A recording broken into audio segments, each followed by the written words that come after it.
if you're on a team where the leadership seems to be somewhat toxic,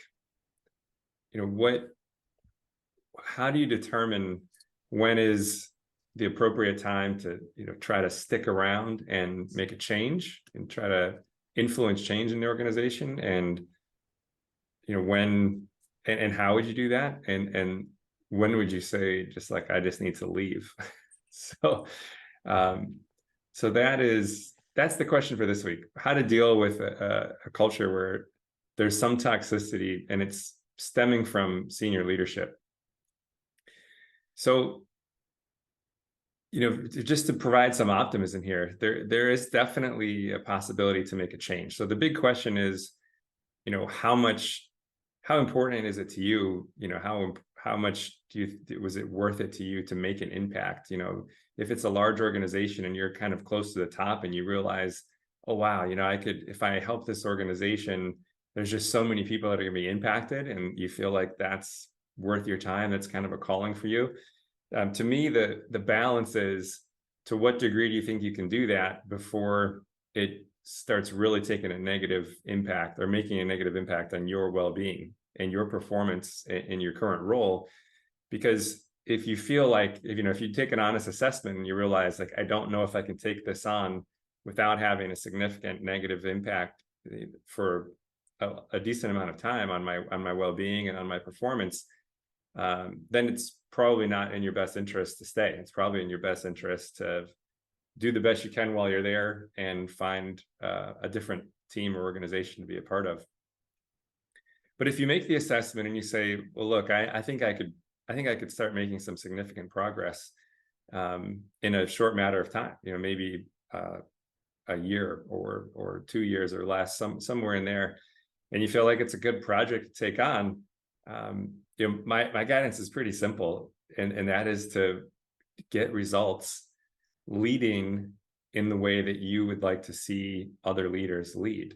And I'll just give you a case study. This is actually a client of mine that they had invited me to come in and do a keynote for their annual leadership meeting. And this guy, he's not super junior. He has P&L responsibility over $1 billion business unit, but it's in an enormous company. So one of the largest companies in the world. So he still has quite a few layers above him as you move from, he was part of a small financial advisory company that was acquired by this giant company. So they're, basically he was the Southern division of just the United States division of an international company that does a lot more than financial advising. So there's all types of things this company does. So I guess relatively speaking, he's junior. He's got quite a bit of hierarchy above him. So, his approach was very, very simple. His approach was, look, I see so much room for improvement in terms of how leaders in this organization lead. I'm just going to do this by example. And he knew that he had enough leaders reporting to him that he could certainly have an impact on them. And if he got results, he could make an impact for the people that he reported to and up the chain.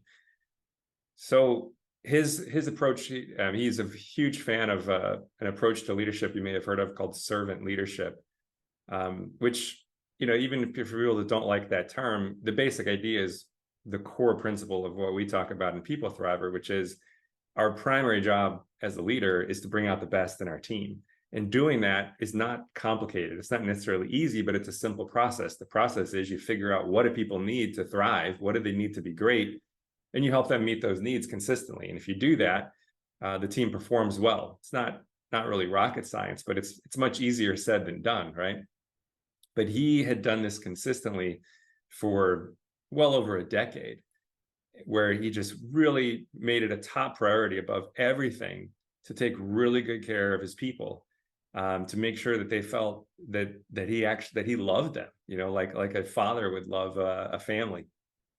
And his team outperformed every other division in the country by far every single year.